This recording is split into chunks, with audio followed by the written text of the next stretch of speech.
Vladimir Putin's dominated Russian politics for 18 years. Now he's certain to be elected president for another 6, at a time when relations with the US are compared to the Cold War and Moscow is accused of poisoning a spy in Britain. What do Russian voters expect from their leader? This is Inside Story.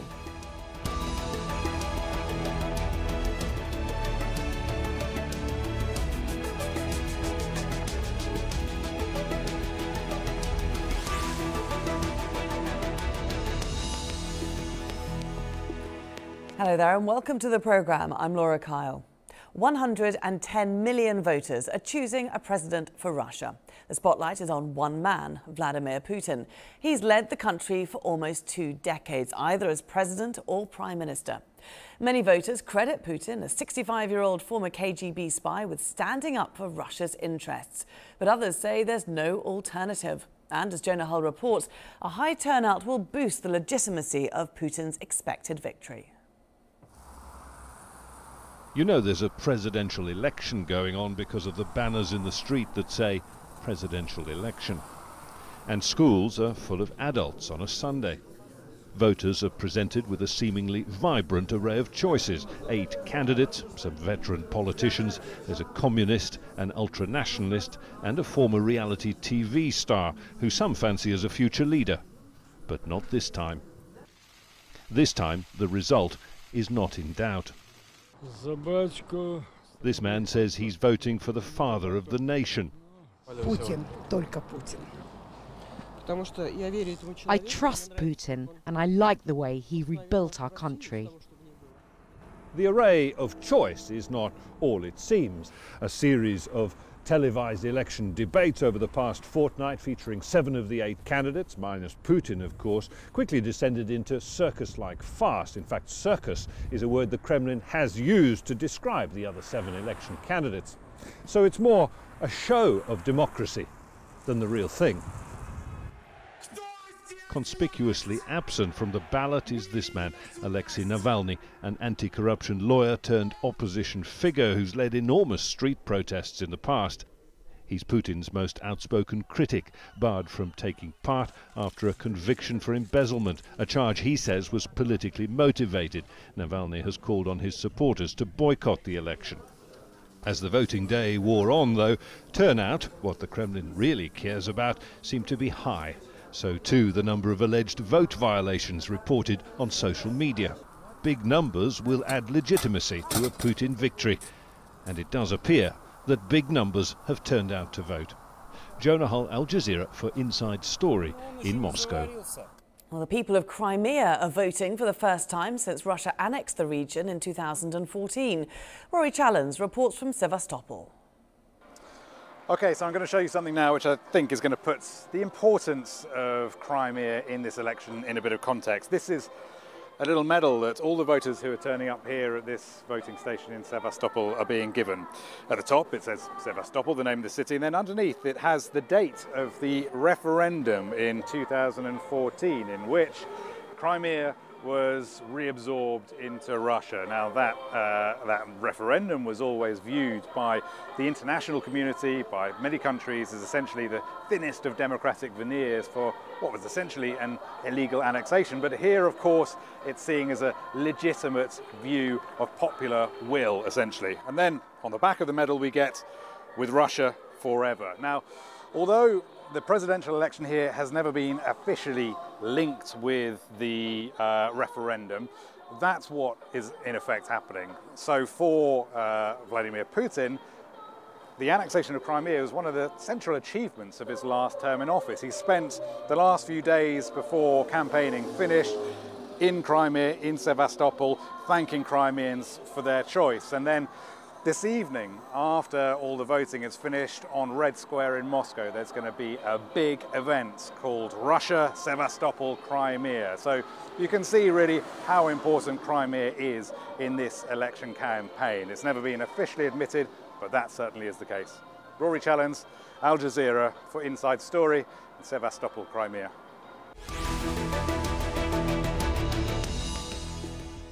OK, let's bring in our guest now. In Moscow, Pavel Felgen-haeur, a columnist with Novaya Gazetta. In New York, Anna Borsh-chevskaya, a fellow at the Washington Institute for Near East Policy. And in London via Skype, James Nixey, head of the Russia and Eurasia programme at the Foreign Affairs think tank Chatham House. Great to have you all with us. Thanks for being here on Inside Story. So, Pavel, let's just start with you, because the key question here, at least the one that Putin wants to know, is it looking like a large enough turnout to legitimise this vote? Well, apparently, yes. All indications are that the turnout is rather robust. And yes, President Vladimir Putin would be re-elected and is being re-elected right as we speak. And there was never any doubt that he would be re-elected. And apparently he'll get a good turnout and a good mandate for another 6 years. He wanted this 70% turnout and 70% of that vote. Was that a bit too ambitious, or do you think he's actually going to get that? Well, we'll see the exact figures as they're announced. Of course, and maybe in Moscow it will be less, and in big cities, somewhere in the Caucasus and in other places, it could be over 100% turnout and over 100% voting for Putin. Why not, say, like in Chechnya? So all in all, he'll get a robust mandate. There's no doubt about that. OK, so no doubt about a robust mandate. But Anna, there was a huge campaign, wasn't there, to get people to the polls. Why was Putin concerned that not many would turn out to vote? Well, you know, one reason is if you look back at the 2016 Duma, that is parliamentary election, the vote was at a historic low. It was just under 50%. And so the Kremlin certainly appears to be greatly concerned. And so there was this push, indeed, as Pavel said, to have a greater turnout this time. But the concern, you know, clearly the Kremlin has been concerned that there would be a low turnout. I mean, the opposition leader, Alexei Navalny, who's barred from standing in this presidential election, he's been urging a boycott. Did he get that boycott? Well, it's a little bit unclear now whether or not he did. Certainly, there will be a number of people who will be boycotting. Indeed, in Moscow, there will be a much lower turnout. What's been interesting to watch is how in Moscow, if the people wanted the authorities to remove the snow this year, they would just write the name Navalny on the snow piles, and the authorities would just remove the snow. So that tells you a lot about what's happening. It's certainly not a real election. And of course, Putin is guaranteed a victory because it's not a real election. OK, James, as Anna said, not a real election, but Russia desperately wants it to have at least a veneer of democracy. Why does it care so much? And is anyone buying it? Absolutely. I couldn't agree with your last guest, both guests, actually, more. This is a sham. It's not an election by the way we understand it. It's a re-coronation or a reaffirmation. And it will bring Putin into almost a quarter of a century of power. As for why they have this veneer of democracy, well, Russia is not an out-and-out totalitarian autocracy. It's not Zimbabwe or North Korea. There is some freedom within, but it is kept carefully under control. But the opposition people you mentioned, people like Navalny, also Ksenia Sobchak, they are all, to various extents, Kremlin projects. It's a slightly false distinction to think that there is systemic and non-systemic opposition because the Kremlin allows it. So there is a game being played out here with unwritten rules. And Russia does still desire respect, and you can't get total respect if you are an out-and-out autocracy. They're still claiming that they're a democracy. Pavel, one has to ask the question how Putin manages to remain so popular. When you look at Russia, the economy is flagging. It's in a greater state of isolation than it has been for many, many years. And yet people genuinely do still support him. Well, there's no real alternative kind of in the Russian mass psyche. If you're for Putin, you're for Russia. If you're against Putin, you're against Russia. He's a kind of like a monarch in medieval empire. He's a personalization of the Russian state, and that puts him in a very, very special position, and a lot of people just go there to kind of show their loyalty in general loyalty to the Russian state. I mean, actually, even in Soviet times, in times of totalitarian rule, there were always also very, very important that there be a turnout. And say in '83, I had gotten to a problem because I didn't want to go to vote, and the director of my academic institute phoned me at home and pleaded that I vote, or they said they're going to close down our institute, or something like that, because I was voting at a special, very privileged voting station where people from the Politburo were also officially voting. So, I mean, it was always there, and of course it didn't matter. One vote didn't matter. I mean, they always got 99%. But even then, they were very much, very important to have a total turnout. And that means that the people, by voting, that they actually show their solidarity with the rulers of Russia. So that's a very important point. Okay. And why is there no viable alternative in today's Russia? What happened to the opposition movement that sort of sparked in 2012? Sure. Well, you know, what happened is Putin doesn't allow any real opposition because Russia is not a real democracy. It's a sham. And as we talked about earlier, the appearance of legitimacy is very important. And certainly, and that's why they're pushing for, they're trying so hard to have such a high turnout, because it's so important to appear legitimate. And indeed, in the Soviet times, as Pavel said, that was also the case. And in fact, you know, when we look at what's happening now and how the authorities are trying to get the people to vote, there are lots of echoes of the Soviet past in terms of how they would give incentives to people.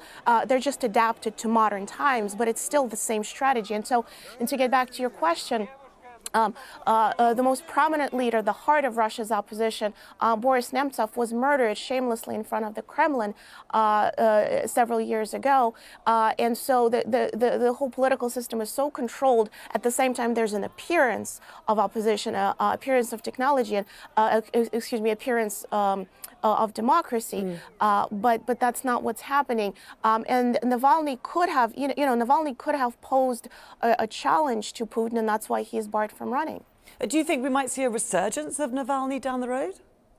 It may be possible. Look, what's interesting is the Soviet Union, in the Soviet times, the Communist Party had, I think, something around 99% approval ratings officially, and then the whole thing just collapsed in several days, and very few people expected it to happen.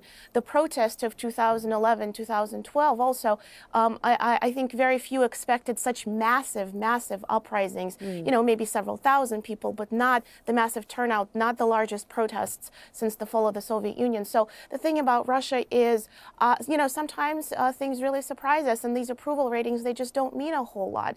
For instance, the 70, 80, the 80, 90% approval ratings of Putin that we see, again, these are largely engineered, and frankly, if he felt so secure that the majority truly supported him, why would he need constant reassurances?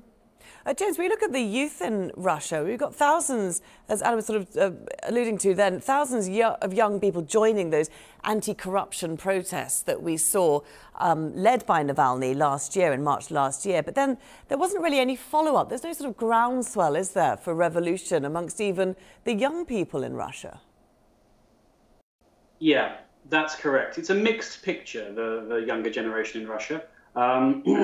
They're anti-corruption, that's for certain, but they're not necessarily anti-Putin or anti-Putin's foreign policy. So they're, in a way, they're caught in a way. So whilst we hope for generational change, and indeed we should hope for generational change because it will inevitably bring something, it won't necessarily bring some kind of nice, cozy, comfy Russian liberal democracy. It's more likely to bring softer changes around the edges. So we don't see, this is somewhat exceptional. We do see a hardline conservative nationalist in power.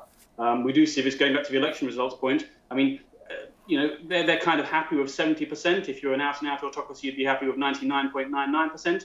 In Western liberal democracies, you're kind of happy with 40-45%. And so we're always going to see that kind of thing from Russia. It's going to be a while before it becomes what you and I might regard as a normal Westphalian, Western European style state, if, to be honest with you. Okay, if we look at just the next 6 years then, bring it back a little bit, Pavel, what does an emboldened Putin mean for Russia? Well, what basically means continuation of the same. Of course, there's talk that there will be reforms. There will be some reforms, but how really radical will they be? Will they really make the difference? Because everyone understands that Russia right now is in a very serious situation. The economy is stagnating. The household incomes are decreasing for 4 years in a row. There is potential for social unrest.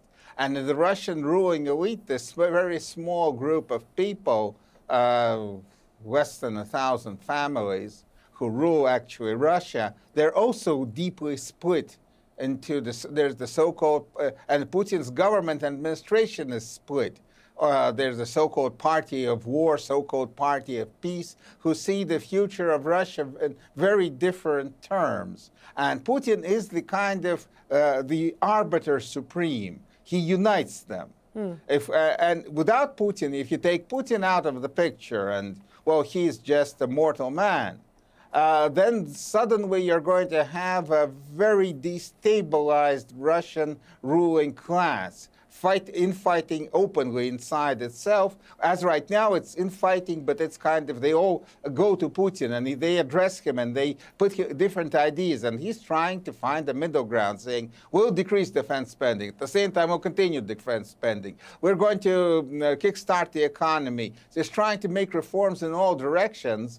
And the result is not very effective. The people still hope that Putin will pull off the trick as it was from the year 2000 to 2010, that there's going to be robust growth, that he can do it.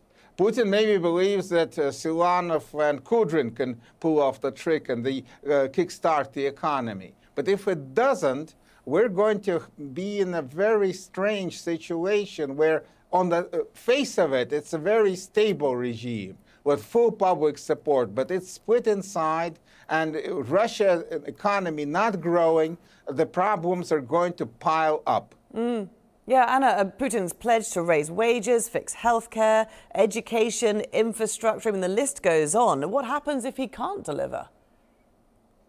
No, that's exactly right. You know, the Russian economy is deteriorating. He's promising all these things, but he's not explaining how exactly he's going to do it and where exactly is the money going to come from. For example, recently the government announced something around a $35 billion reform package. But again, where is this money going to come from? The fact of the matter is the Russian economy is on this slow deterioration path. And Putin, remember, when he came to power, he promised to bring stability and growth. And for some time, he did preside over these changes, and the people truly felt it. This was a really big deal. You know, in fact, for the first time, Russia saw an emergence of what we could call a middle class that it never had before.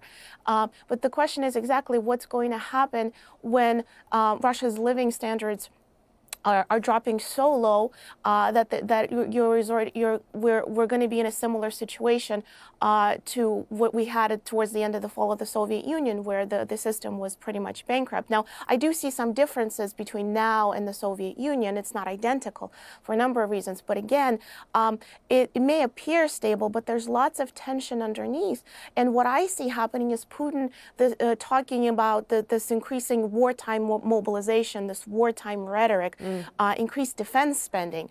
And the spending on defense is quite real because he's mobilizing the public to put them in this sort of a wartime state. Because when you're focused on security, issues of economy are always secondary. So it's sort of like distracting the public from their problems by talking about enemies, Russia being surrounded by enemies, and now is not the time to think about the more mundane issues. Now is the time to think about sacrifice. And again, the question is, you know, on the one hand, this can go on for a long time, but on the other, how long can this really last, and what will it look like when it all collapses? Yeah, I mean, James, what do you think of that? I mean, many people do say that Putin is more focused on foreign policy. It's seen many aggressive moves on the global stage in recent times, and that does bring popular support, but at the expense of the economy. Yeah, I broadly agree with your last, the other two speakers, whereby the Russian economy is absolutely stagnating. It's not, I have to say, in my view, at the edge of a cliff. It can stumble on more or less okay. It can continue spending over 10% of its GDP per year on defense in a slightly desperate, slightly Soviet attempt, a failing attempt, I have to say, to keep up. But yeah, the premise of your question is based upon the idea that Putin sort of cares about the prosperity of his subjects, his Tsarist subjects, if you like. And that, I think, is a false premise. What Putin cares about is, to coin or to paraphrase Donald Trump, is to make Russia great again. And by his standards, he has done precisely that. Russia under Boris Yeltsin was indeed a much diminished figure of fun. And Putin has, again, at least by his standards, he has made Russia respected, at least made it noticed. Russia has to be consulted, shall we say, or he demands that it is, and he demands that it is frankly, obeyed as well by the international community. And that's what he wants. He wants a change to the established post-Cold War order. And whether or not he gets that is a matter of political will in the West, because clearly Russia is not a symmetrical, equal power to the combined forces of Western Europe and the United States. But it does ensure, Syria is a good example of this, but the West does have to take note of what Russia is doing and adapt and accommodate to a certain extent, because it is not prepared, it seems, the latest events in my country notwithstanding, is prepared to take Russia on fully as it might do. Yeah, I mean, Pavel, Putin said himself, people are listening now. He said people are listening now to Russia. He's catapulted Russia onto the world stage. Do you agree with James that he's done that at the expense of the welfare of his own people? It's pretty damning what James said, that he doesn't care about Russian people. Well, no, that's not fully true. I fully agree that the Russian economy and financial system are not on the verge of collapse at all. Russia has a very sound economic basis. We produce oil, gas, metals, fertilizers, I mean commodities. You can always, they always have a price. You can always sell them. That means the economy will continue to work. It's not growing, and that's a problem. And Putin's recognizing that as a problem. And he is right now being in this electioneering cycle, talking about that, yes, it's going to grow, saying all the time to the people, it's going to grow, your salaries, your incomes will increase, and that is politically important. This is not North Korea. This is not a totalitarian state. If the people become really restless, this will be a serious political problem, and Putin knows that, and his ruling class knows that. So it's not that he doesn't care. Okay. He cares a lot, but he believes that he should find a balance with the West, show the West that Russia is strong and cannot be undermined, but then find a quid pro quo. Okay. Make sanctions to be decreased and get the economy to grow again. Right. Anna, we've just got a minute left. Just want to know, after Putin's term ends in 6 years, what happens then? It's a great question. I don't have a great answer for you. I don't think anybody knows. But one possibility that I see is, I certainly don't see Putin wanting to leave power. One possibility is that he could simply amend the Russian constitution. The United Russia Party now has a supermajority in the parliament, so he could amend the constitution to stay for life. That's one possibility. Certainly he shows no interest in leaving. Okay, many thanks to all our guests. We will have to leave it there, but thanks very much for taking the time to join us here on Inside Story. Pavel Felgen-haeur, Anna Borsh-chevskaya and James Nixey. And thank you too for watching. You can see the programme again anytime by visiting our website, that's aljazeera.com. And for further discussion, do go to our Facebook page, that's facebook.com/AJ Inside Story. You can also join the conversation on Twitter. Our handle is @AJ Inside Story. From me, Laura Kyle, and the whole team here, it's bye for now.